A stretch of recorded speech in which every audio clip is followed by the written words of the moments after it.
अस्सलामुअलैकुम पाकिस्तान। मैं मोहम्मद हसीब कादरी। जब भी किसी से आप अंडे लें उसे इस तरह की पैकिंग करवाएं कि आपका भी नुकसान ना हो और वो भाई को भी आपका एहसास करना चाहिए। मैं आपके साथ 1 मिनट की वीडियो शेयर करता चलता हूँ। आज माशाल्लाह 10वां रोज़ा इफ्तार हो गया हुआ है। ये माशाल्लाह सरगोदा के लिए शाम के अंडे तैयार किए गए हैं पैकिंग कारों में।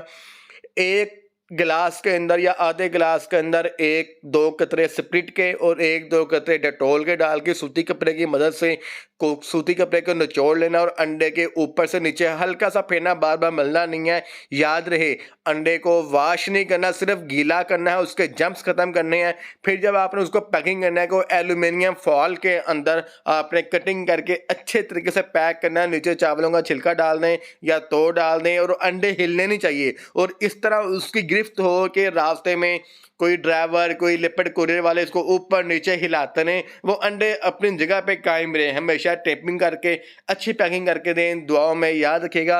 वीडियो को लाइक एंड शेयर कीजिएगा, चैनल्स को सब्सक्राइब लाजमी कीजिएगा, बेल आइकन का बटन दबाइएगा। हमारी आने वाली हर वीडियो आप तक ऑटोमेटिक तरीके से पहुंच सकेगी। बहुत शुक्रिया। अस्सलाम वालेकुम।